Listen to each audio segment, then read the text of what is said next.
brain health. I know know a lot about that. What do you feel like is how does someone take care of their brain versus taking care of their body? Or is it one and the same? No, again, everything, you're only as strong as your weakest link, mental, physical, or emotional. And I think the biggest thing that everybody wants to try to figure out how to monkey with the chemistry of the brain. Nobody focuses on what the brain's supposed to do, which is help you grow. And I think the biggest thing that I help patients or counsel them into, and again, like I'm not trained in any of this, it's just common sense shit, is to set goals. And again, with me, I have 3 top 10 lists at all times. And I have to check one thing off of those top 10 lists per year. So 3 things per year. And with what that does for me, it always gives me something to do, a drive for it. Like exercising to look good is masturbation, big deal. Right now I'm training to be a boxer. Like I want a belt before 2025. Yeah. Like 40 fucking years old, you know what I mean? Like at 35, one of my goals was a backflip.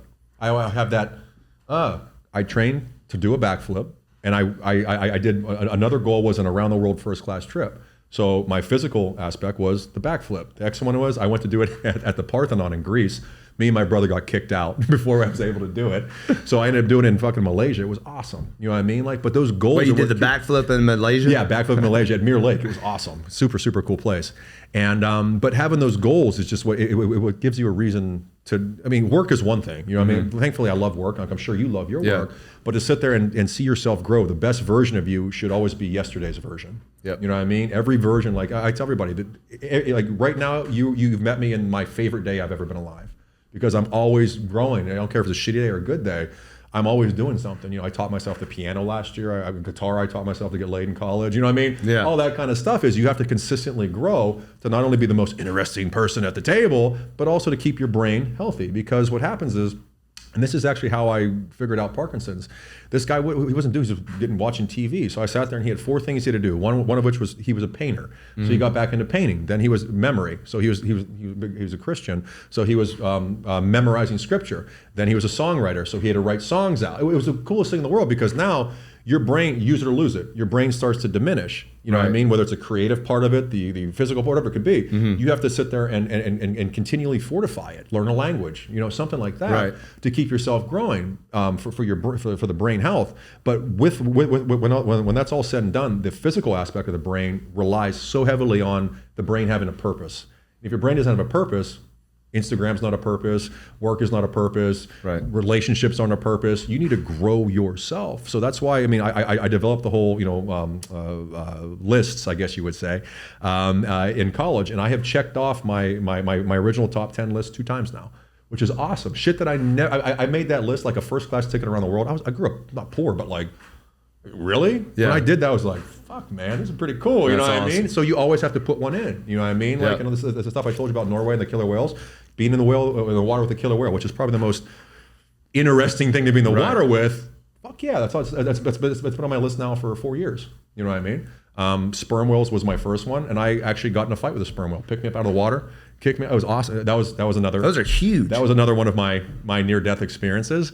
We were swimming, and so it was a mom and a calf. Mom's like 50 feet, calf's like 30 feet. Right. So the way sperm whales work, they'll dive for 45 minutes to catch squid, and the babies will sit here and like they click. So they'll just follow the mom wherever she's going, you know, and then she'll come up and feed them. So I'm sitting there and like we're diving with the mom and the baby, and all of a sudden the mom dives, and the baby's just chilling. So now the baby's bored, and I'm like, of course I'm next to it. You know what I mean? Like all of a sudden it turns, comes at me, under me, and I'm literally sitting on this thing's face, and not in a good way, like this, and all I see is its mouth and then 3,000 feet of blue water, and it picks me up out of the water. Pictures are awesome. Yeah. Out of the water. I'm like, what the fuck, you know? I get out, the guy's like, yo, are you okay? I'm like, yeah. That thing circles around, comes back, and now it's like posturing at me, coming in like this. And again, it's a calf, 30 feet. It's a school bus coming at you.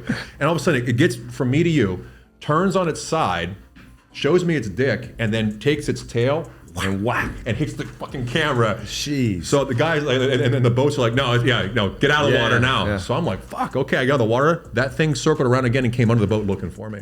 Oh, it was fucking intense. Wow. But again, it was something like being in the water, you know what I mean? Like, but that was the goal, to dive with a sperm whale. And I checked it off, and the cool thing was, everything I do is partnered with something called Shark Team One, which is a 501c charity. Everything's a write-off. But with that, they also work with National Geographic, with Disney. So we started to look up, was this whale named yet? It wasn't named yet. If you find the whale, you get to name it. So now that whale that I got in a fight with, there's a whale in Dominica Island called Rusilko swimming around. Awesome. So now I have a baby whale named after me, you know what I mean? But again, it's just having those goals is what I would never think in my entire life that all of that shit would have happened, but I had a goal to swim with a sperm whale. And one of my favorite stories to tell. Yeah. You know what I mean? So brain health, it all boils down to giving the brain a purpose. And if you don't give the brain a purpose, who cares what type of neurotransmitters, serotonin, dopamine, it doesn't matter because it's not doing anything. It's like filling your Ferrari with gas and not driving it. Right. You know what I mean? So I think the most important thing for brain health is actually giving it a purpose. I love that. Yeah. That's actually, I mean, I want to say that's the first time I've ever heard it explained like that too. I think people need to hear that, you know. You got to use it. You got to use it or lose it, man. Use it. Use it or lose it. So, you know, it's a situation people don't understand that. You know, you have the human body is the most amazing machine that's ever been constructed. AI, I don't care if you had it for 10,000 years of AI, they'll never be able to construct this. And we sit there and waste it by sitting on the couch watching fucking bullshit, you know, eating Doritos. You know what I mean? Like, get out there, be weird, be unique, be different, you know, challenge yourself, challenge your body. Yeah. Like, you know, case in point, this was, they thought I'd never have my hand back. Fucking 6 weeks. Yeah, blow me. You know what I mean? Like, so it's a situation is that if you give yourself that leniency or that motivation to do something, it's one of the coolest things in the world. And like when it comes back to ketamine, it's always thinking there's like, you know, God gave you or Yahweh or whoever you want. I don't give a fuck. I mean, it could be whatever, but there has to be some type of higher power. Mm-hmm. And the aspect is, I think the human brain has been given to us, and the first person to sit there and unlock its full potential, God will be like, finally, somebody finally figured it out. Welcome to the party. Yeah. I just read a book called The Genius of Jesus. Okay. And it's really fascinating because it's basically saying that there's genius inside of us all, and that like you can channel that. Like God, if you're made in God's image, then you're a genius.